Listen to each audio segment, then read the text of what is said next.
continue from where we left off last lesson. We'll start with the Aqidah part first.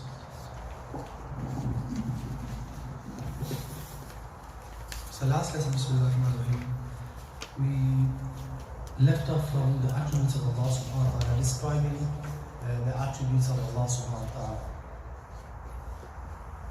Inshallah, today we will continue from page number 25, the top of page number 25, inshallah. So, continue from the attributes of Allah subhanahu wa ta'ala, it says, Allah subhanahu wa ta'ala is mutakallim, with pre-eternal speech that is an attribute of His essence, transcendent above any letters or sounds. So here, inshallah, the last page that we spoke about some attributes of Allah subhanahu wa ta'ala, and we went into quite detail regarding these attributes, that there's nothing like Allah subhanahu wa ta'ala. He has no start, He has no end, there's no beginning for Him, there's no end for Him, Allah subhanahu wa ta'ala. So today is starting with another attribute of God, Allah subhanahu wa ta'ala, on page number 25. It's on this book.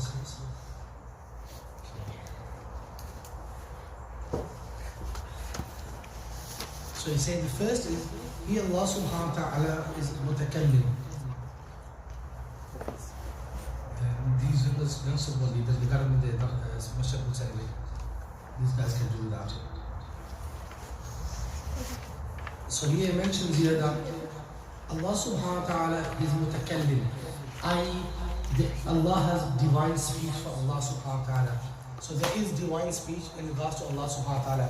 But this attribute of Allah subhanahu wa ta'ala is not like any human being.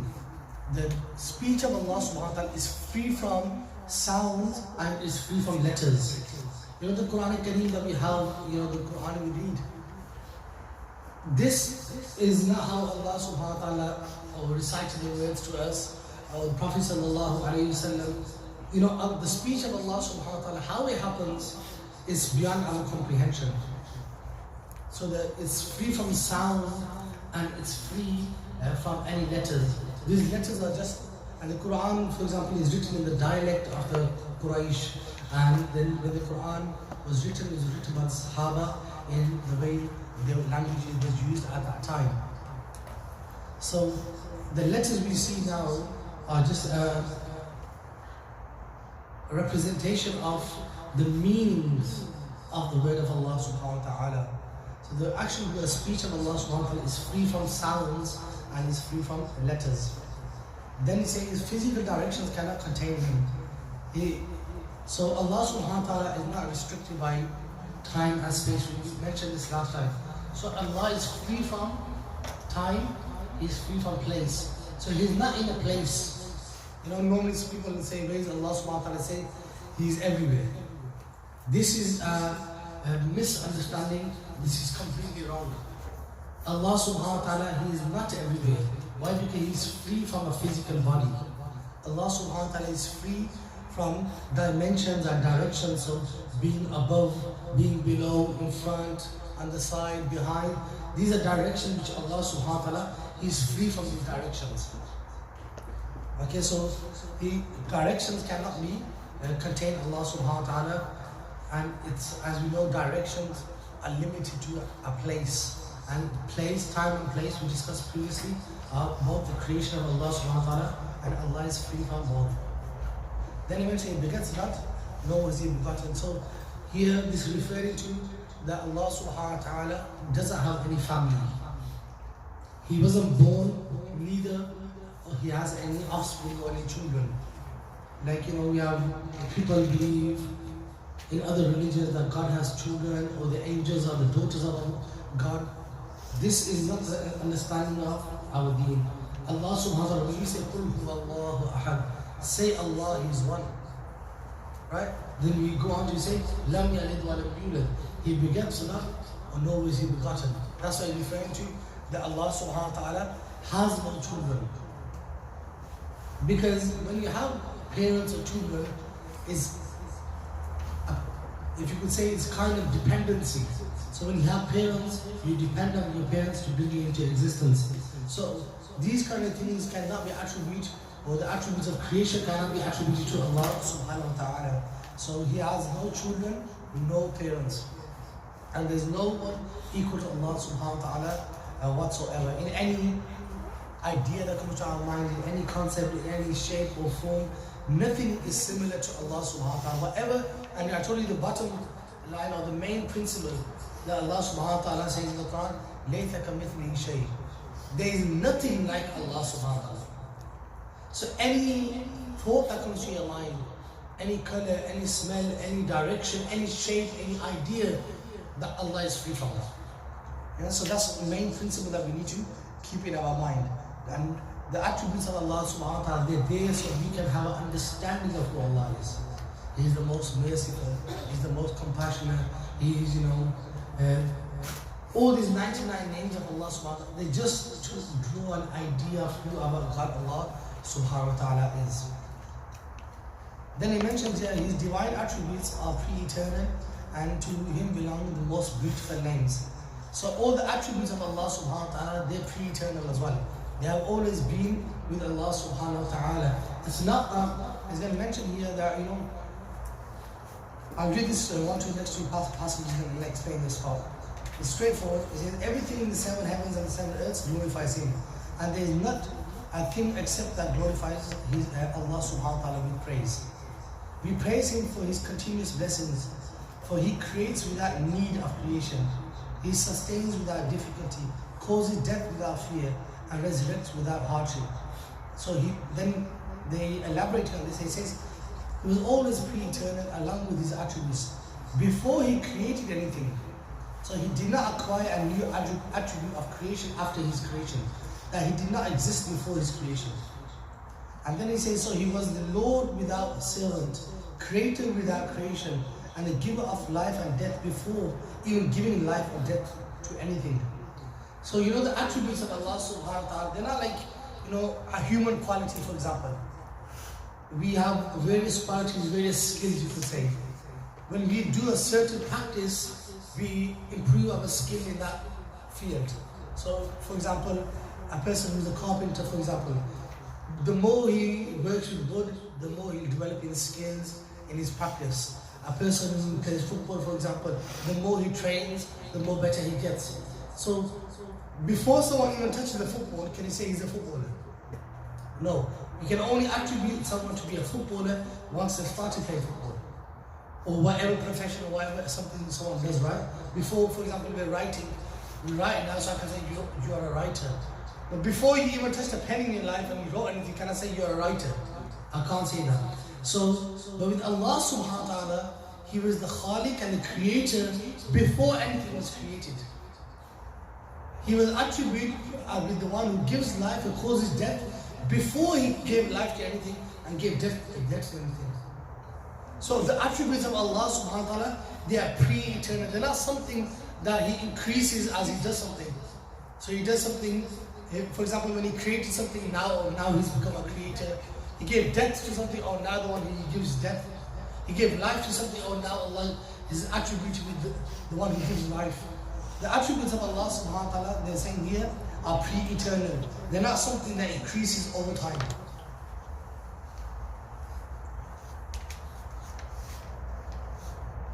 So then He mentions here that Allah subhanahu wa ta'ala, He gave everything existence. Allah gave everything existence. And He mentions here, and the lifespan and the livelihood of everything is given by Allah subhanahu wa ta'ala. Sometimes we have this mindset, this idea that, I've done this, I've achieved this. This is a spiritual disease of the heart. That when you attribute your success to yourself, because ultimate success, for example, I open a business and I open a takeaway, for example, right? And I'm doing really well, I'm making a lot of money. And people say, how did you get there? Like, I did this, I did that, I did that. And this pride and this arrogance, this is not the state of a believer. The believer should say, okay, I took the step of opening a shop, but Allah put the barakah in it. Allah provides the risk. Because sometimes, a person, sometimes people don't work throughout their whole life. They still are fed. they still have homes, they still have shelter. Because the ultimate provider is Allah subhanahu wa ta'ala. You know, sometimes you have this idea that if we share our food with someone, I'd have less. You know, for youngsters, kids, they have sweets, right? They keep it in the pocket and they hide it. And they're like, I'll eat it and come on, you know, so I don't have to share it. Whatever's written for you, you'll have it. Because if that sweet is not written for you, you could be putting your hand in your pocket, when you pull the one sweet out, the pocket could fall on the floor and fall inside mud. All of them are gone. Whatever's written with you, you'll get it. If the whole world goes against you, right, they can never stop anything from entering your mouth, any risk that's supposed to be entered in your mouth. The whole world, they can try to stop you from eating something. If Allah wants that to go down and you to eat that thing, you'll eat that thing. And on the other hand, if Allah doesn't want you to eat something, the whole world can try to support you, but the thing won't go down your throat. And we know this from examples. The second one we easily know is when people are on their deathbed, for example. The family's there, they try to give them water, they try to give them, and to the last stage what happens? They pour water on a sponge or a wool, and they try to wring it or squeeze it into the mouth of the dead person. But the risk is not written for that person. They've got to a stage in life, even no matter what science you use, what advancements you do, it's not meant to go down. Right? Because whatever risk we're gonna have, whatever money we're gonna make, for example, people who make money from drugs and just say they make millions. If those millions are written for that person, if he does halal, then he will still get that millions. I had one family relative, right? And he used to trade in a haram way, selling, he had an off license. But then when he changed it and he got rid of all that, when his father passed away, Allah subhanahu wa ta'ala gives awakening to people different. And he was smashing it, he had money, going here, holiday, doing this, doing that, right? And now that he's going to a halal trade and selling halal food, Allah's put so much barakah in it. From a 3-bedroom house, he's bought a 6-bedroom house. And even though he was previously outwardly, it seemed like he's making more money. But he got the same risk in a halal way because he took the lead for the sake of Allah subhanahu wa ta'ala. So whatever is written for you, if you're written to be broke in 2 years' time and you think, if I stop selling, whatever I'm doing haram, if I stop doing this, then what will happen? I'm going to be a bit broke. If the wealth is written for you, you're going to make it either on road or you're going to make it through the halal way. Either way, you're going to make it. We know, not all drug dealers, like for example, right, they make money. I have some people who've been selling drugs their whole life and they're still driving bangers, right? They're still driving broke cars. Why? Because the risk wasn't written for them. One of my friends who I used to go to school with, I seen him and he was selling drugs, right? And I said to him, and it's been about 15 years he's been selling, he's still broke. And I said to him, some people get guna and they make money. You got guna mufta. So why? Because he's still broke. So sometimes this happens, right? Because whatever risk, and it's a bit of a joke for that person, but the reality is, if you're going to make money, Allah's going to give you that risk in the halal way. If it's not written for you, you're not going to get it.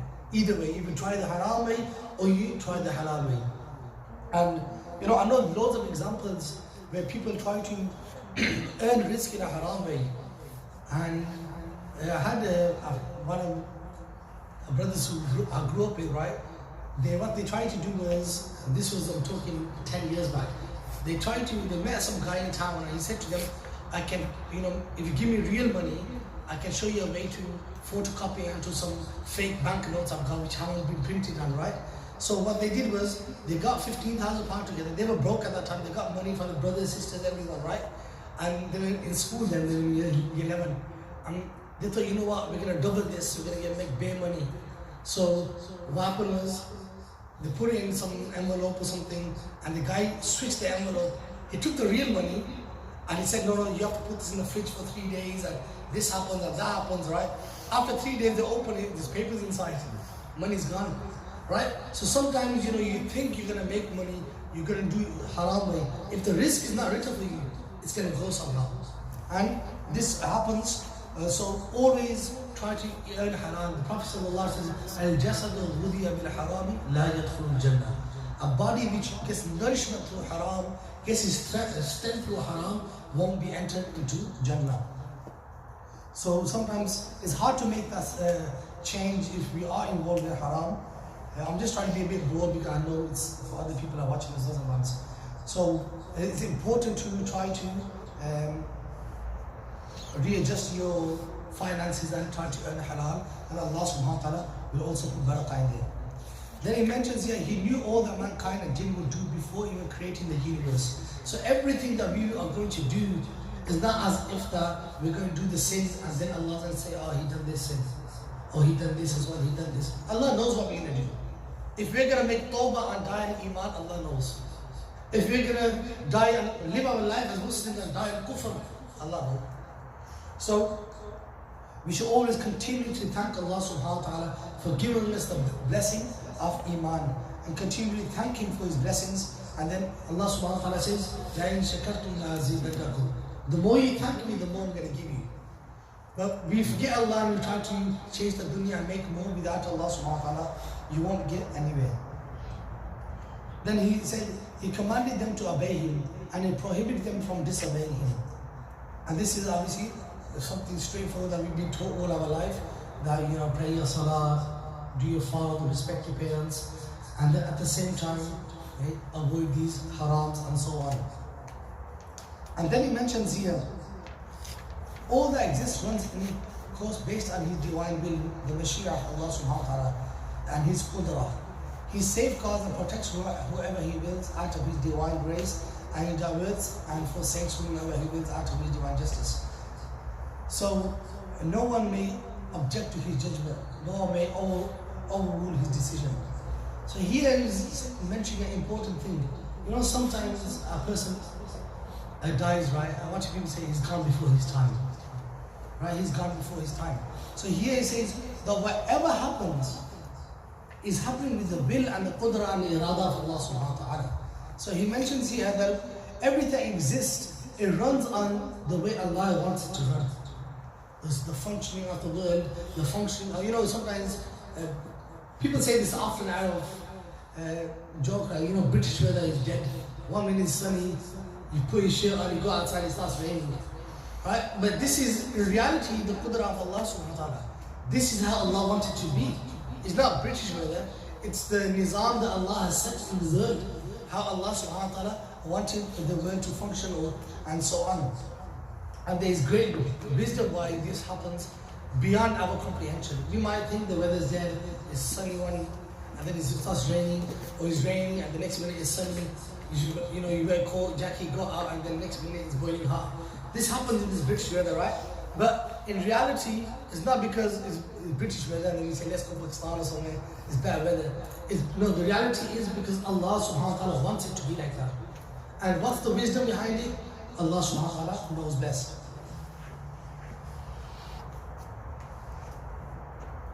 So here it mentions here about Allah subhanahu wa ta'ala safeguards and protects whoever He wills. In the footnotes, they have mentioned that everything that really occurs, right, and this is important to know as well. I don't know if you're going to mention it afterwards. I'll read the next part, I'll link it with that. It says, good and evil are both predestined for His servants. Their actions are His creation, yet their own acquisition. This is something important to know. He said, Allah did not burden them with more than they can bear, yet they cannot bear more than what He has burdened them with. This in turn is an explanation of the well-known phrase, there is no power nor might except through Allah. When you say, La hawla wa la quwwata illa billahi al-aliyyil azim, right? People say that. What does this mean? The actions we do, this is a very subtle point. Insan has been given, human beings have given free will, right? For example, I'm going to steal something. Me making a move and stealing something, that is my acquisition. But the power to steal, or the energy to do that, and for that thing to even be carried out is the creation of Allah. Because Allah created everything, right? So He's the creator of the good and the bad. But we're only responsible for the things we actually carry out. So for example, a person, he can do a crime in terms of, like for example, killing someone. Allah will let that happen as we see people are being killed around the world. This is the Mashiach of Allah subhanahu wa ta'ala, the will of Allah subhanahu wa ta'ala, the irada of Allah subhanahu wa ta'ala for that to happen. And at the same time, Allah is the Khaliq of the action. He is the ultimate creator of that very action. But what are we responsible for that? If Allah created that, that someone killed someone, we are choosing that. So the choice we made and the action we carried out, we are responsible for that. But us having the ability to use the knife, me using my arm, Allah's created the ability in my arm. Allah's created my arm. Allah's created the knife. Allah's created the ability for the knife to go into the skin. So all these things, we're responsible for the act we done. But the actual act occurring is the creation of Allah. So it's like a subtle difference in this. So we're responsible not on why did that thing happen. We're responsible for why did we do that thing. Right? So there's a subtle difference in this. So the act of, like I mentioned previously in the last lesson, I think it was about fire. That the fire can burn. When Ibrahim alayhi salam was thrown into the fire, he didn't burn him. Why? Because Allah didn't want the fire to burn him. So Allah's irada wasn't, al-qudra wasn't for it to burn him. Allah didn't will the fire to burn Ibrahim alayhi salam. Whereas we consider the nature of fire to burn something, right? So this is something subtle to keep in mind as well. Also, when we say there is no power, no might, la hawla wa la quwwata illa billah, right? It means no power to do good and no might to stay away from sin. So the ability to do good and the ability to stay away from Qur'an is from Allah. So when we say la hawla wa la quwwata illa billahi al-aliyyil azim, we're saying there is no power to do good and there is no might to stay away from evil except with the will of Allah subhanahu wa ta'ala. So inshallah we'll leave it at there for our Aqidah. Inshallah we'll continue from here at next lesson in regards to this.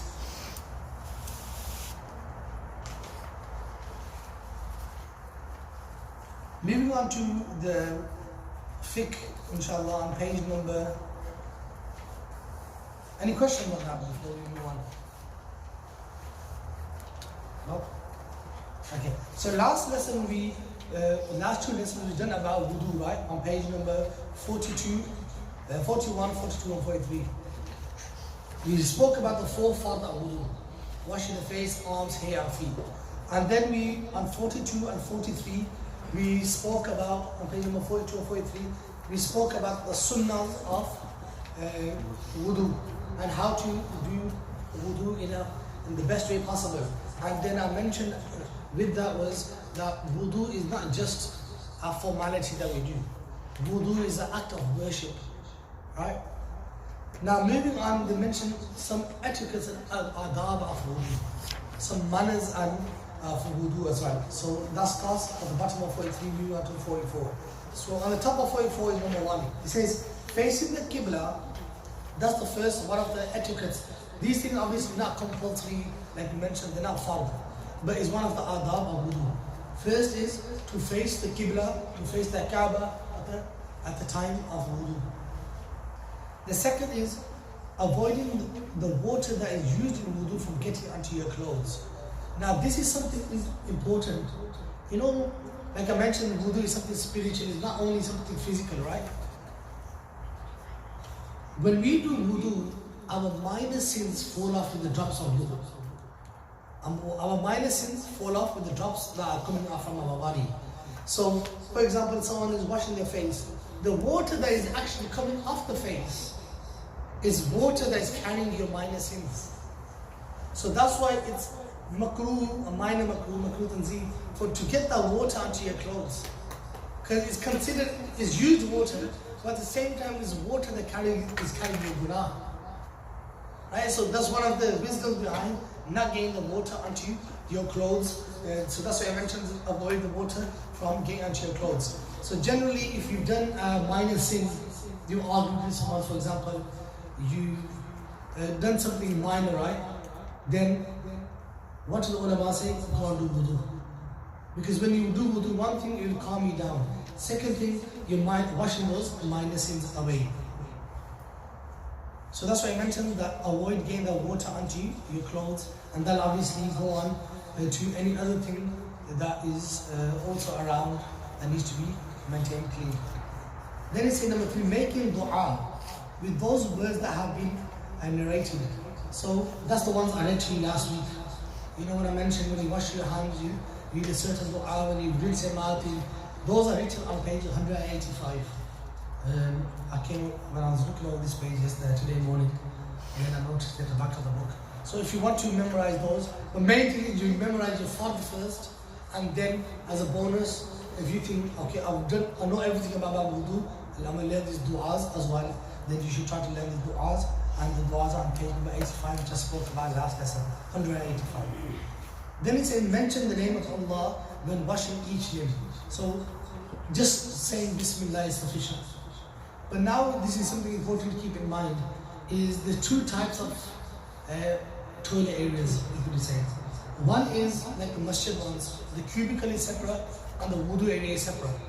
That is considered as 2 different places. So in the wudu area in the masjid, you can read your du'as, because the toilet is considered a separate room in a way. Because when someone's inside there, they're in private, right? So it's technically Islamic is considered he's in private. He's in his own room and we're outside in a separate room. So in those kind of places, you can read the dua. Where in our homes, where the toilet is right next to the sink, then in those places you should avoid reading the du'as out loud, or even uttering the words. So the du'as of entering the bathroom, done outside. The dua for leaving, outside. The du'as of wudu. Ideally, you should be conscious of them, but avoid saying them loud where you have a toilet or a filthy area around you. But in the masjid, like I mentioned, is considered 2 different rooms. So then it's fine to read the du'as. Unless your house has got a similar setting. Sometimes we have like a sink just in a cellar or somewhere, we just got a sink there. Sometimes we have a toilet and a sink. Depends on what kind of way you're doing wudu. But if you just find yourself next to our toilet, avoid reading the du'as out loud. And if you're in a separate place, then you can read them loud. Enough that you hear them yourself. Then it says performing wudu by oneself. That is not getting physical help by someone to do your wudu. Obviously, if you are old age, then someone can help you with wudu. Like people, elderly people, they might have issues, for example, lifting their foot to the sink. So then someone maybe can support them, help them, right? Or they might be able to access the water, but they just have difficulty to lean over and rub the foot, so someone can do that for them in that case. But generally, it's disliked for someone to get, even if they've done it, the wudu will happen technically. Because if your arm is washed, and for example, you guys say, okay, wash my arm, wash my other arm, right? That could happen, right? Then the wudu technically will be done because those parts are washed, but you've done it by the support of someone else, which is disliked. Rushing to perform wudu before the prayer time comes in. This is also a mustahab to do. And for example, Zohar starts at 1 o'clock. Be prepared beforehand, do your wudu at 12 o'clock, 12:30. No way, mosque is about to finish, last minute do wudu, let's run to mosque. No. Mustahab, desirable to do your wudu in advance. Unless someone has an illness, which they're going to mention on page 59. A person who has, there's a few illnesses that you have, that you can't do the wudu before the actual namaz time enters. But they're going to discuss those later. But if you've got no issue, even the Zohar starts at 2 o'clock, Ramadan do wudu at 10 o'clock, 11 o'clock, you went toilet, you got fresh in the morning, then do your wudu before you leave. And this should be a habit of a Muslim anyway, that they should always try to stay in wudu. Yeah, this is what all the awliya, Allah, they advise, the shuyukh and the mashayikh, the Sufis, they always advise to stay in wudu. Right? One thing, wudu is a shield, it protects you from ghunaah. Second thing, if you find yourself in a scenario where you need to pray namaz, sometimes you might be at someone's house. So, but if you've got the habit of doing wudu, you won't need to be in the awkward situation, say, well, can I use the toilet, I need to do wudu. That happens, right? People say, because why? Now they're in an awkward situation. So what happens? They say, you know what? I don't want to go to the next one's toilet. Chalo, I'll miss the namaz. And that's what happens. People miss the namaz. They go to, because they find it awkward to do wudu in a certain place. Right? So they say, Chalo, you know what? He's not speaking. He doesn't pray anyway. So I'll just stay on low key and miss me as well. But in his conscious, in his mind, that I don't want to be awkward down my relative's house to go to use the toilet. Right? So best is you keep your wudu beforehand. So if you're down someone's house, you're in a certain place, you're always in the habit of staying wudu. You say, you know, you need to read my namaz. They're going to say, you need to do wudu. Say, I've got wudu. They give you musalla, you can read there on the spot. Right? So that's why one of the wisdoms of always staying in wudu, that one is you'll be protected and spiritually as well. And then it makes your ibadat, worship of Allah easy as well. Reciting the two shahada, so reading the shahada after wudu. Ashhadu la ilaha illallah wa ashhadu anna Muhammadan abduhu wa rasuluh. This is something which is mustahab to read after doing wudu as well. And this is part of the du'as on 185 at the back. And then drinking from the leftover water after wudu. So this is mustahab to drink water, leftover water from your wudu. So this is not the,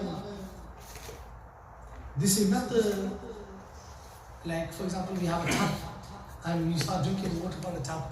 It means, you know, traditionally, and it still happens, you know, some places, or it depends on a circumstance. For example, if you're traveling on a waterway and you had a bottle of water, you don't need wudu, then it's mustahab to stand up. And you know, there's only two types of water you can stand up and drink. One is zamzam, and the second is leftover water or wudu. So if you had a bottle, for example, you grabbed it from the shop, you don't need wudu, you had a bit left, you can stand up and drink that water, and that is mustahab to do. So it's proven that leftover water wudu should be drunk after wudu. But obviously, if you're doing wudu from a tap, then it doesn't really apply because it's not really going to finish or it's going to continue coming. Next mention amongst the things which are makruh in wudu, dislike things within wudu. Number one, wasting. If you got any questions on this, feel free to ask. Number one is wasting water. Sorry. You know, the Prophet ﷺ said that, you know, don't waste water even if you're doing wudu at a river. I.e., don't use water more than you need. So only use that which you need. Once you understand this idea and this concept, right? And this also applies to, you know, when you actually do the wudu. For example, a race is doing his wudu, right? He thinks, mashallah, it's sunnah to wash your face 3 times. He does it 3 times and then, you know what, I feel like doing a bit more. He does it 4 or 5 times. Because he's done the sunnah, now he's done more. Anything above the sunnah is considered wasted. So even within wudu, if you use more than the sunnah amount, that is considered wasted as well. That's considered israf or wasting water. So imagine, you know, just generally when we keep the tap open when we do wudu, how much water is wasted then. So it's important to keep in mind to be careful of when you do wudu, don't waste water. Number 2 is using too little water when washing or doing wudu. Too little technically means that you only wiped over that body part. There should be at least 2 drops or 3 drops, what I mentioned, that should fall off the body, that limb of the body. That's considered washed. If no, like for example, if I've got just a moist hand, right, I put in the tap, there's no water, like just my hands are wet, right? If I rub my face like this, is any water going to drip off? No, that's not considered washing. That's considered wiping. That's what we do when we do massa of our hair. We wipe our hair. We just get wet hands and we're wiping our hair. Or when if you're wearing leather socks and we just get wet hands, that's considered wiping. If at least 2 drops or 3 drops for a mention don't fall off that limb, then basically you use too less water. You need to do it again, right? And use sufficient amount of water. So using less water is disliked as well. Another one they mentioned, number 3, striking or slapping the face with water and washing. There's 2 reasons, or there's many wisdoms in this. One apparent lesson it teaches that the face is sacred, hence boxing is haram. That's a tough one for the youngsters, but boxing, punching someone in the face is haram, right? So Even looking wudu, splashing water and disrespecting your own face, just for splashing water on it is makruh. Right? So they show that the face is honorable, is an honorable thing. So even when you're disciplining, you're allowed to do a bit of discipline, but hitting on the face is still not allowed. Right? You can get you want to jutiyah and sort them out, but hitting on the face is still not allowed. I'm only messing here. I don't want one of you guys to come tomorrow next week with a broken arm or something. My dad beat me. But generally, you can't. So even when you discipline children or anything, then you can't even strike the face in that time as well. So striking the face in water, even like people do that sometimes. They'll be a bit excited, and that's how I avoid doing masjids. They'll be like, and the next guy is getting on his sawari and the water. He's definitely splashing the water, right? So the sunnah is, like I mentioned, you do dalk, you rub. So you get the water, you put it onto your face, and then you rub your limbs, and that's the proper way to do wudu. But obviously, if your tap is open, like I mentioned, then come into israf. You're like, yeah, I'm going to rub my face properly. Tap's open, full blast, and you're taking 10 seconds, 15 seconds. Rabana washing your face, 20 liters of water are gone. Now you have to obviously use your akal as well, and not waste that extra water. Number 4, he mentions speaking during wudu or other than making supplication. So here this comes under doing useless talk.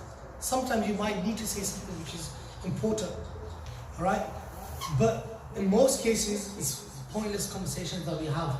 And in masjid, and when the students go to do wudu, they're doing wudu, they're having a gum shop, and yeah, I've done this in class, I've done this, I've done that, and they're having a full conversation, right? That's not allowed. It happens in homes as well. Someone's got the toilet and they're like, who's in there? Who's in there? If someone's in there, you know they're in there, just say, be quick please, I need to use the toilet. People, sometimes start knocking the door, who's in there? Is it so-and-so? Is it so-and-so? Yeah, they want a full documentary made from inside, the who's in there, what they're doing. But use your akal as well. You know the door's locked, you try and leave the door's locked, just give them a shout. Obviously they know that you need to use the toilet because you check the hand first thing. Second thing, if you're desperate, whoever it is, I'm quite desperate, I need to use the toilet, just be quick please. But some people start saying, who is it, who's in there? Someone like, what are you doing? Obviously use the toilet. So, and then that leads to a person, and I was teaching a class and the kids like, but Ustad, you told me not to speak, I wasn't speaking there, and I got shouted at from my dad.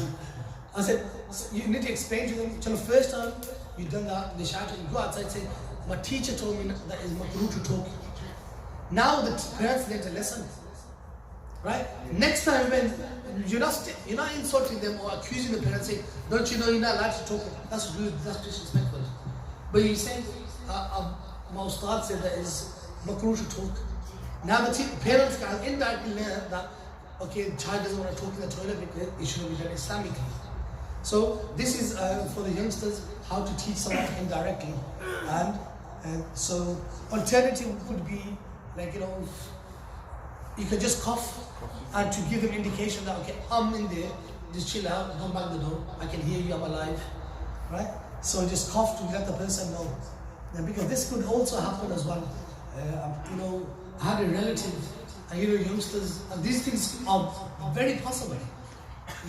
Sometimes and this is why you shouldn't do this, right? This story, this relative of mine, young lad, he had his earphones in, he's chilling in his bath, right? He's listening to music, enjoying himself, family's banging the door, and they thinking, obviously the kid's died in there. Something, obviously he's not answering, they're banging the door, he's blasting his tunes, listening to music, and next minute, obviously they try to go through the window, he's like, what are you doing? But this shows that obviously now the child is not responding, or the person who's inside, you won't be listening to music, but hopefully, or watching in Facebook and falling asleep on the toilet, which happens now, unfortunately, right? 10, 15 years ago, we used to laugh at other people, I don't want to say in the culture, they read newspapers on the toilet, right? This used to happen, the elders will know, right? Who reads a newspaper on the toilet? And now the same thing happens, we're sitting on our phones, flicking through Facebook, and watching random material, and we're doing the same thing. So this is something to be aware of. So if someone does knock at you and they keep banging, just cough, say, okay, I'm alive, I'm doing my business, just leave me alone. And the next time they'll get the hint, inshallah. The next, having someone else assist one with wudu without valid excuse. We've done that already previously. On those things that don't get someone to help, we've done the opposite as well. So without a valid excuse, don't get someone to help you to do your wudu. Inshallah, just before salah, inshallah, what we do is, I'll just go through briefly this sheet that I gave you about the commands, and if you just want to look at that sheet, inshallah, so you get a better idea of the do's and don'ts of our deen. They've given two columns here. One says prohibitions, i.e. those things we're commanded not to do, and commands, those things we're commanded to do. If you have this image in your mind of this table, right, it makes your life so easy. It makes your ibadat, your worship so easy. It makes all your matters of your life very easy. You know, people say, Islam is so hard to apply in our lives, so difficult. It's because they don't know this. Once you know this, you'll automatically be able to practice the deen so easily, right? So on the left hand side, they've got those things which are the commands which are prohibited. And the right hand side column is the commands, to those things that we should be doing. Along the left hand side, they got number 1, number 2, number 3, and number 4, number 5, right? They got 5 numbers there, 1, 2, 5. That number 1 is the most important, i.e. the one that has the most strongest evidence. And then number 2 is the second most important, third, then the fourth, and the fifth. So if you look at number 1, it says haram in the prohibitions. So anything which is haram, that's the worst thing something can get, basically, right? So it says forbidden must be avoided, proven to be haram to definite evidence. So the evidence for things which are haram is solid, to the extent that they mentioned here that considering it lawful will be kufr. So something which is clear-cut proven. Now, for example, right, we have alcohol. Guys on road, and this is very frequent, unfortunately, among the lads, right, that they have sessions and they drink and all that.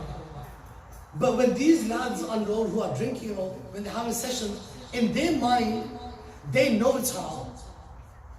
Right? They know, boy, this is haram, but let's go on a mission, let's do it. And they do the thing consciously, this is haram. This is not kufr. This doesn't make the person kafir. But the moment he thinks, it's minor, it's alright, that makes you a kafir. Why? Because the proof for that to be haram is clear cut. Like for example, someone doesn't pray the namaz.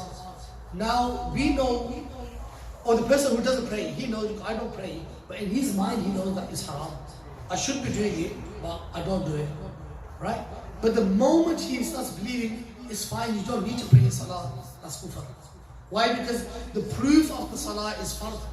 So going against a fard, rejecting a fard leads to kufr. Rejecting something which is proven to be haram is kufr as well. So, like for example, Allah subhanahu wa ta'ala says, disrespecting your parents is haram. It's proven to the Quran clear cut. You can't even say uff to your parents. Now someone says minor, you can't answer back. He's rejected the Quran.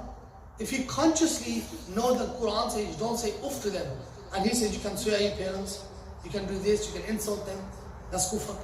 If you consider it permissible. But at the same time, obviously, we know there's people answer back to the parents, being rude, but they know they're doing wrong. They know it's guna, but I'm just messed up. In their mind, same way the people, do other haram activities. On the other side is fard, something that should be done. So haram and fard will be, you could say, hand in hand.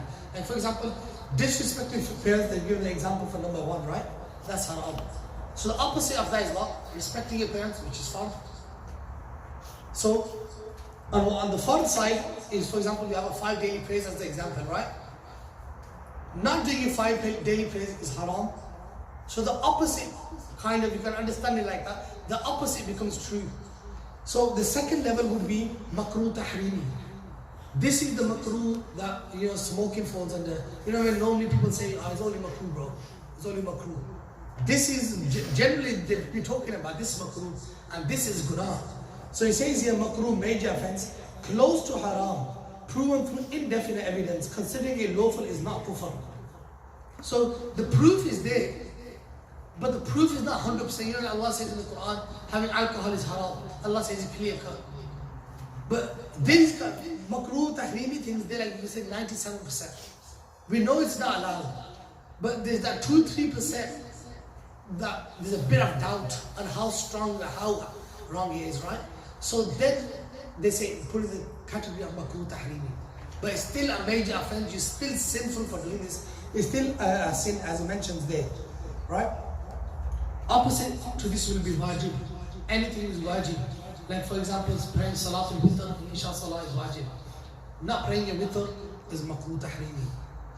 And there's various other examples, you know, Salatul Eid, for example, you know, different, these things are wajib. Not doing them is makruh tahrimi. It's not makruh when people say, oh, it's minor makruh. That if you look at number 4, it says makruh tanzihi. You can see number 4, right? That's minor makruh. So there's a difference between makruh is of 2 types now.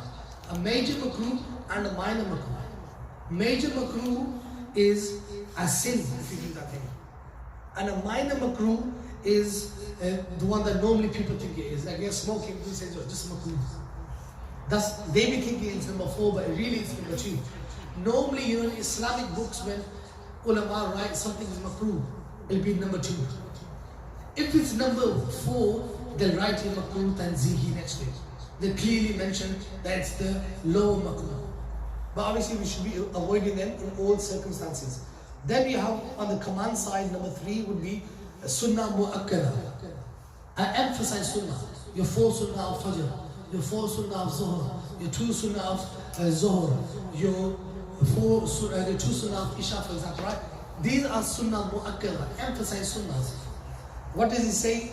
Number 3, opposite, offense. Sin if done occasionally, major sin if done regularly. You know, when young lads say, it's only sunnah, bro, you don't need to use sunnah as long as you do it from. Now, they do number 3, isa level sin. So, if you make a habit of missing your sunnah mu'akkadas, then you are sinful. It's a minor sin if you do it one off. If you make a habit of not reading your 4 sunnah for Zohar, for example, it becomes a major sin. Because now you're purposely neglecting the sunnah of the Prophet sallallahu alaihi wasallam, right? And then you had number 4, minor makruh, the makruh tanzihi. And then on the side you had sunnah ghair mu'akkada. These are the 4 sunnahs of Asr and the 4 sunnahs of Isha, the first 4 sunnahs, right? Those you can, if someone read them on and off, then he would have been sinful. If you completely abandon them, then he's abandoning the sunnah, he'll be sinful for abandoning the sunnah. But if he's reading them on and off, he won't really be sinful in that sense, but we should try our best to keep them as a habit. But remember this, another key principle, right? When you think something is minor, it makes it major. You know, like for example, something is on level number 3, for example, right? Like for example, number 4, splashing water on your face and wudu. You know it's makruh. You're like, minor, no, I don't care. I don't care, minor. Now because you thought little of that action, now it becomes a major. Right? So this is something important to keep in mind. Like for example, you know, looking at the opposite gender as a sin, it's not a major sin. It comes under the zina part is a major sin. But just looking at the opposite gender, it's a minor sin. But if you're looking at it and thinking it's minor, well, check it. Now it becomes a major. So when you think the minor sin is minor, then it becomes major. But you have to know, obviously, and study what types. There's, you know, Imam Dhahabi's got a book on major sins, and it covers like 80 major sins. It's something that we should all try to read into, inshallah. Number 5 would be khilaful awla. That's the lowest level now. It says, best avoided but no harm in it. For example, eating, you know, and when we do Eid al-Adha, like the big Eid we call it, right? We do Qurbani, we sacrifice an animal. The sunnah is to actually eat the same qurbani meat. But if you can't, like we give qurbani, Pakistan and so on, right? So we never ate the meat. That'll be number 5. It's better to do the action, but if you left it, you haven't done the best action, right? And then on the other side, it'll be as a mustahab, what we call a nafal. So nafal will fall under number 5. The reason why you need to know this table is that, for example, like I mentioned last week, that you're going to work for it. Now feeding your family is fard, number 1, right? Reading the sunnah mu'akkada, for example, is number 3. Now the guy who says to you, I'll work, you got 5 minutes, either pray or you lose your job, right? So what would you do? Now you're majboor, that's the only option you have to provide for your family. You'll do number 1, fard, prayer, and the fard job. Because you need to provide, obviously fard is to provide for your children, for your wife, for your family, clothe them, shelter them. That's a fard. So if you think that fard is going to be neglected because something of mustahab or some nafal action, right? Like for example, I'll give you another example. Reading nafal when you come to masjid. It's sunnah to read 2 nafal when you enter the masjid, right? But now when the imam is giving a khutbah, listening to the khutbah is wajib, is number 2. And reading a nafal is number 5. People come in on 2 pious with the attitude of, I'm going to read my nafal, and they read in the middle of, Jummah khutbah, they read nafal right in the middle. This is makruh to do that. Because you left a higher action for a lower action. So this is why it's important to know these 5 levels of halal, haram. So on the halal side, the fard action would be fard, wajib, sunnah muakkada, sunnah ghair muakkada, and nafal the lowest. And the opposite would be haram, then makruh tahrimi, then isa, then makruh tanzihi, and then khilaf al-awla. If you have this scale in your mind, then it saves you of a lot of trouble in applying al-deen, and then we won't have the issue that the deen is so hard to follow. I pray that Allah subhanahu wa ta'ala grants all the tawfiq to, inshallah, implement these ahkam in our life, inshallah. Shall we just put your benches to a side if you could.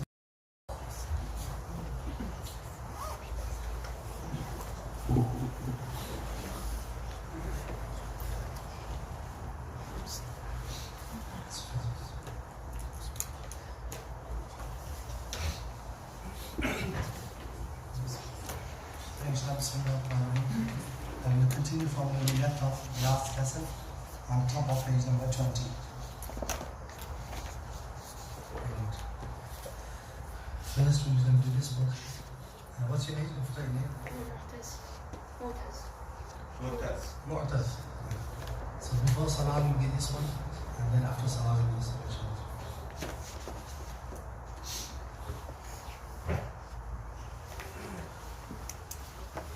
Imam, you can join us if you want.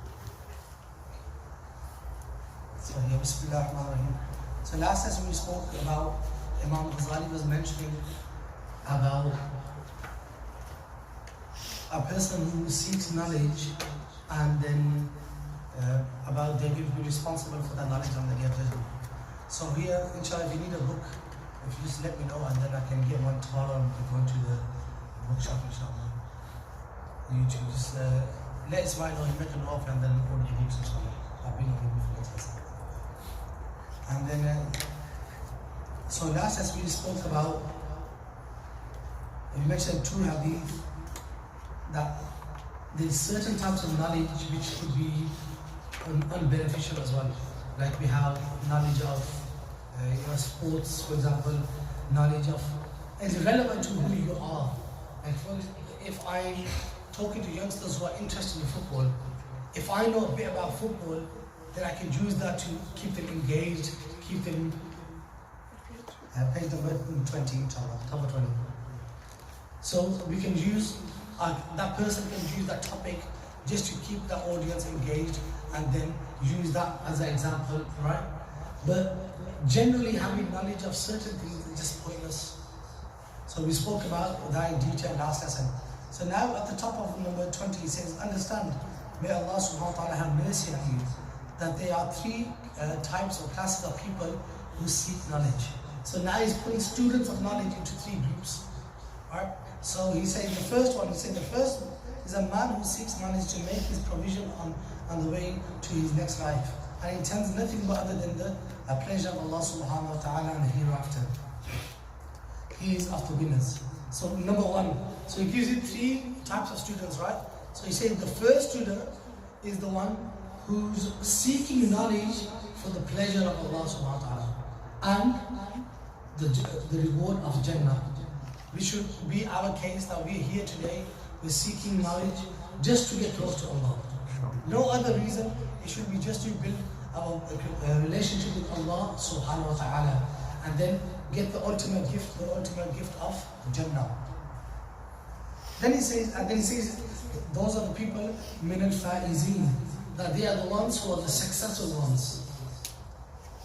Then he gives a category 2, he said, the second type of man is who seeks knowledge to assist him in his present life attaining by honor, good standing and wealth.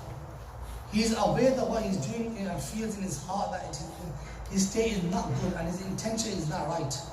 So the second one, he is summing up that the second type of student is the one who is learning the deen but only for worldly benefits.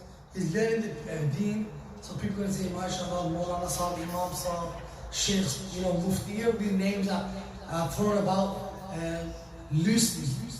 There's probably no Muftis in Luton, there's definitely no Allamas in Luton. And people call me Allama, and as a student I know that how pathetic that is. It shows how uneducated as a community we become. My teacher used to say that back in the days, a normal average layman was like the imams of today. So that's how much general knowledge the public had, right? Now you mention the Quran, Allah subhanahu wa ta'ala says, don't drink alcohol, like, mashallah, this brother knows a lot. But it's common sense, that's something that every Muslim should know. It's not something that makes you allama or alim and a person of great high standing in that sense. But unfortunately, it's become like that. So people, study 1-2 days deen and they become YouTube sensations, dawah this, mufti this, and sheikh this, right? That's just for YouTube.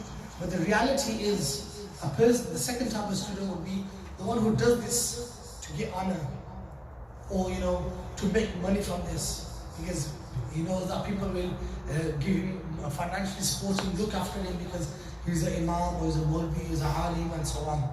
But in his heart, the second type of student, he knows that this is wrong. He knows that I'm kind of tricking people, and I shouldn't be doing this, but let's just do it. If he does tawbah, he'll be successful. And if he doesn't do tawbah, then he's going to become a loser as well. So, first type of student, he just does it for the sake of Allah, he's the successful one. Second type of student, he does it just for, to get some respect in the community, just to, people talk good of him, make some worldly benefit. But he knows that's wrong. So if he does tawbah, then he becomes successful. If he doesn't do tawbah before he dies, then he's a loser, then he becomes a loser. Because he mentions here in the hadith of the Prophet sallallahu alayhi wa sallam that, and they mention in different words here, but he says, فَإِنَّ التَّائِبُ مِنَ الذَّنْبِ كَمَنْ لَا ذَنْبَ لَهُ. The one who does tawbah, who repents from sins, is as if he done no sin. And like someone's done, for example, he backbiting someone.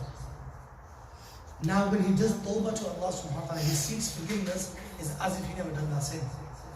But when there's two types of sins. One is a sin between you and Allah. If you youngsters, you're going to write this down, it's important. There's two types of sin. One is between you and Allah, and the second one is between you and Allah and the person, right? If the sin is between you and Allah, then there's three things that you need to do for your tawbah to be forgiven. One is you seek forgiveness sincerely. Second would be that you don't do that guna again. And third, you make an intention to not do that sin again. If these three things are not found, your tawbah doesn't count. In our culture they do this, right? Someone does something like tawbah, yeah, and they think tawbah is done. You're just saying tawbah. The actual tawbah is saying astaghfirullah. Astaghfirullah means, oh Allah, I seek forgiveness. But these are usually for a different reason. Someone done something stupid, like astaghfirullah. As if we're telling that guy he's done something wrong. When someone does a sin, it should remind you of your guna. So when you say astaghfirullah, someone, for example, it happens in masjid, right? One of the kids drops his Quran and the class is like, astaghfirullah, astaghfirullah. When someone says something silly and the kids are like, astaghfirullah, astaghfirullah. But in reality, how this should be used is, someone's dropped the Quran, you say astaghfirullah, first intention, I'm reminding the guy to do tawbah. Second, I'm reminding myself that the guna, since I've done, oh Allah, I'm seeking forgiveness for them. So someone might have swore at someone, and you're like, astaghfirullah, did you see what he just did? Did you see what he did? No. Astaghfirullah in that situation for you would mean, oh Allah, if I've ever done someone wrong, I've insulted someone, I seek forgiveness. But at the same time, I'm reminding this person that he should do tawbah as well. So, when sin is between you and Allah, then there's three conditions. One, that you don't do the sin again. Second, you make the intention to never do the sin again. And third, you repent sincerely from your heart. And if you involve the second type of sin is if you involve someone else, right? Like for example, sin between you and Allah would be, you missed your namaz. You just need to be sincere, please apologize by doing istighfar and make the intention to never do that again, right? But if you've robbed someone, you've scammed someone, you done whatever you've done, you spoke ill of someone, you backbited about them, you exposed them in public. These three you need to do, and on top you need to get forgiveness from that person as well. If you don't get forgiveness from that person, you're still responsible for that day of judgment. So like for example, someone is doing scams, and they think their credit cards have even like them to do it, like, it's robbing the system, don't worry. But the reality, they're robbing some poor person who's saved up his money and then they're scamming someone, right? Innocent person, a bystander. So, in reality, tawbah for that guna should be by seeking tawbah for the person you wronged. If we don't seek tawbah from that person, because Allah has to be just to that person as well, right? So you might think that Allah, the most merciful, will forgive me. But what about the mercy to that guy whose money got robbed? Or who got scammed? Allah has to be fair to him as well. So, if you do something wrong to someone else, you're responsible for that on the day of judgment. And if the guna is between you and Allah, then you make sincere tawbah and you ask Allah subhanahu wa ta'ala to forgive you out of His mercy. Be hopeful of the mercy of Allah, and don't be negative that, like sometimes people say, but He's not going to forgive you, man, out of bare guna, out of bare sins, He's not going to forgive me. People have this attitude. Is your sins more greater than the mercy of Allah? Right? What's more greater? Ask yourself. Is the mercy of Allah, no matter what we've done, people might have sold drugs, people might have done scams, people might have done zina, whatever guna we've done, there's no guna which is far greater than the mercy of Allah subhanahu wa ta'ala. He's always ready to forgive. It's just that we need to get turned back to Him subhanahu wa ta'ala. This is the second type of person, student. He learns for worldly materials, but he has the option. If he does tawbah, he's successful, and if he doesn't do tawbah, he's a loser. And the third type of person is, he does it for worldly benefits. People are going to talk good of him, people are going to say, this person studied the deen, this person is so educated, this person knows his stuff. But at the same time, like we have, unfortunately, a lot of deluded people on social media, these fake pages and stuff, and they're going around and acting like they do chup on someone and what, and then everything is okay, right? Be chup or whatever they call him. Whatever these people, this is illogical. If those kind of people, they have ilm. But the third type of student they're talking about, I'm not saying that he's one of them, right? I'm just giving an example. This is what happened on social media, right? So the third type of student is the one, he knows something is wrong. No, he doesn't even know that what he's doing is wrong.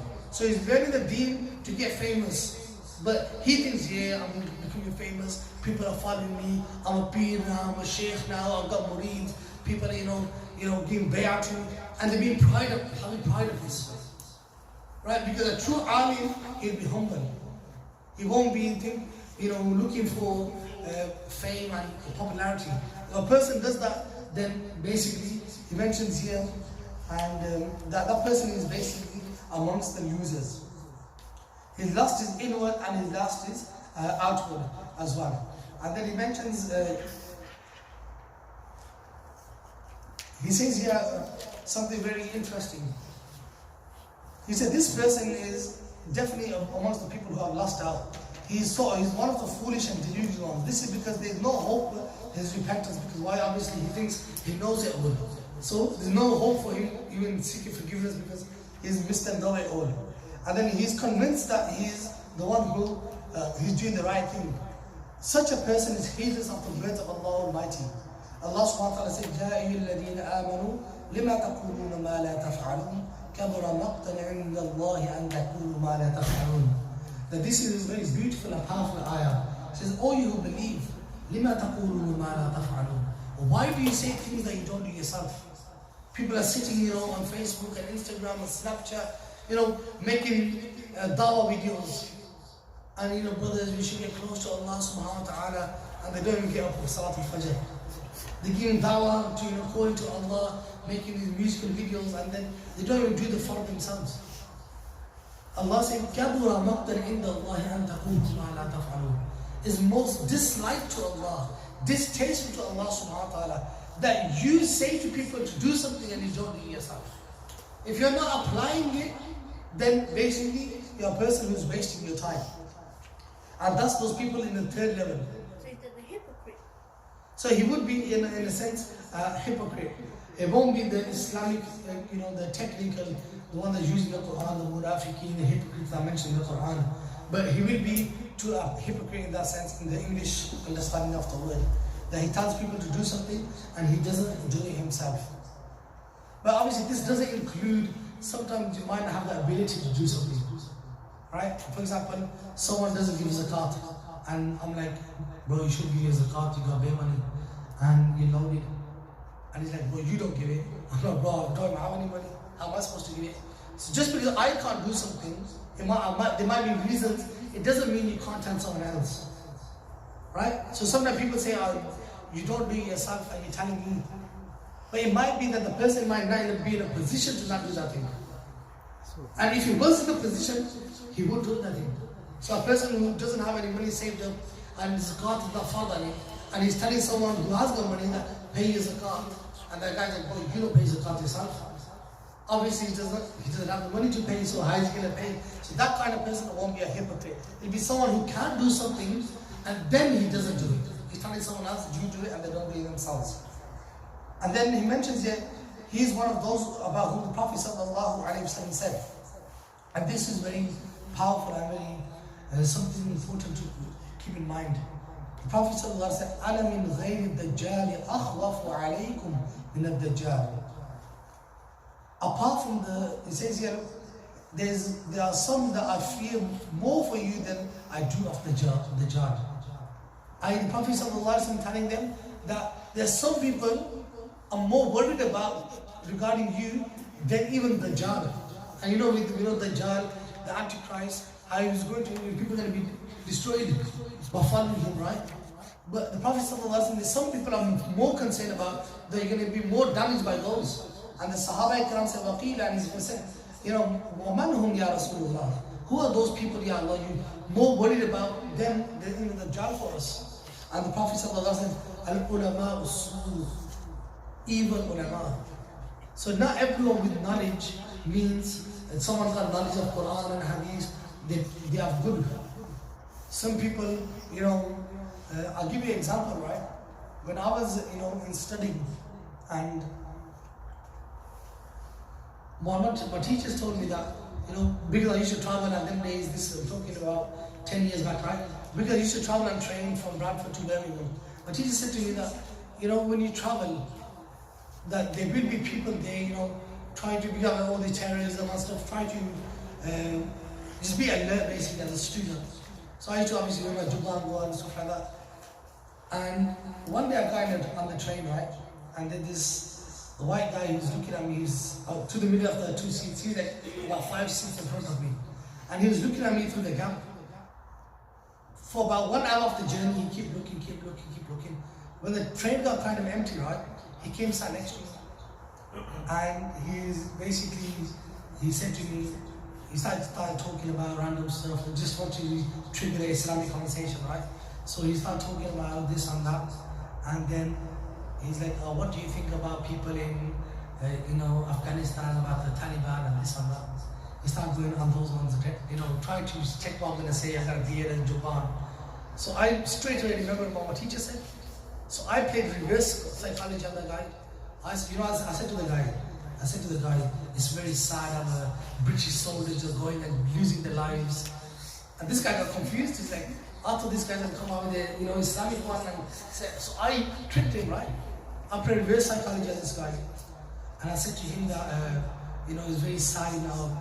British soldiers are going, sacrificing their lives for the country, standing against oppression, fear for the families. I wanted to see what the guy's going to say.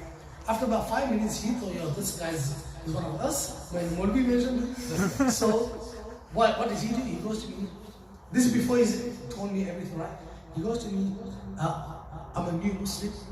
I go, okay. After asking me all these questions, right? And he goes, can you listen to my namaz? He started reading Subhanakallahumma wa bihamdik, like in the English accent, Subhanakallahumma wa bihamdik, like that, right? He read all his salah to me. And then after I buttered him up, like with the British and this and that, right? Like, zulm, wrong is wrong. Coming from the British army killing innocent people, or from the Taliban killing innocent people. Wrong is wrong either way, right? I'm not promoting anything in that sense, but haram, and anything which is wrong and oppression is wrong either way. At the end, this person said to me that I'm not a Muslim. I've been serving in Afghanistan for so many years. Part of our job is to learn the namaz, so we can mingle in with these people. Right? So, munafiqeen, basically. I know this is the use, unfortunately, in our country. Intelligence used to use it. Yeah, so they will bring a Christian person, they will let him learn in the mosque, and no one will know that he's a Muslim. They used to send them when they go to Hajj with the groups to just take reports. Yeah, so this is what happens. So, modern times, don't fall for the trap here. What I'm trying to get to is, on these YouTube movies, Mufti this, Sheikh this, that. Because a lot of them, we don't even know the reality. That's what the ulama say. When we talk about Imam Bukhari, Imam Ghazali, there's books written on who Imam Ghazali is. There's books written about who these people are. So we know their background, so we know who they are. These days people just read a book, Imam Bukhari's got countless books written about who he was, what family he was, what tribe he was, where he was married, how many kids he had, where he was born, where he died. People talk about ulama, they know background history. So when we study deen, we should know where we're studying from, which institute we're studying from, which ulama we're studying from, which chain are we studying from. Don't just blindly follow. That's what it means, ulama usul. That's fine. It's actually there is increase of this kind of ulama nowadays in the social media, and they say it's like putting some fil-asal, put poison through the honey. So unfortunately, there's lots of them. So this is how, like today or yesterday, actually, one of the big scholar people used to follow in Jordan, he failed. Now he became in the media. He known that he was, chicken people, and he have like more than 35-40 million followers. So that's the most dangerous. Yeah, so this is a common, so that's why it's important when you take a deen. The Prophet ﷺ said, take a deen, know who you're taking your deen from. Right? And this is very important. That's why we have, we have a change of narration. If you look at Arabic, Bukhari, people read this, right? If you look at Bukhari and say, from so and so, from so and so, from so and so, from so and so, from the Prophet ﷺ. They'll know where the hadith came from. They won't just drop you on you. Right? So Imam Bukhari, and research on each person, who he was. When he says Sahih hadith, weak hadith, it's not the words of the hadith are Sahih or weak. It's about the people in the chain, are they reliable? So that's what makes the hadith. So they would do research on exactly where the deen came from. So that's why Imam Ghazali is mentioning here that, you know, that be aware of evil ulama, i.e. people who you think they might be guiding you but taking you away from the haqq. And this what happens. That's why a lot of people, for example, go into terrorism and stuff because they go to study the deen. And I had a family member who went to study the deen, and he ended up in Syria. And you know why? He went to Egypt to study, or then he went to Saudi Arabia, and then next minute, you know, he's in Syria. Why? Because he fell in the hands of wrong people who brainwashed him into believing that going fighting and joining the ISIS and killing people, Muslim innocent people, is jihad. So he ended up there, and then and last we haven't heard of him for years. And this what happens, obviously, how you fall in the trap of misguiding ulama. So inshallah we'll leave you at there. If you have any questions, then feel free to drop your questions whenever. And just another suggestion, some of you might be, even in the fiqh class, you might be shy or nervous. You can write the question down and then just pass it forward, and then we will inshallah address the question. I like that as well. So inshallah, you guys are free to go inshallah. آمين اللهم ربنا آتنا في الدنيا حسنة وفي الآخرة حسنة وقنا عذاب النار ربنا تقبل منا إنك أنت السميع العليم وتب علينا إنك أنت التواب الرحيم وصلى الله تعالى على حبيبه محمد وعلى آله وأصحابه أجمعين برحمتك يا أرحم الراحمين.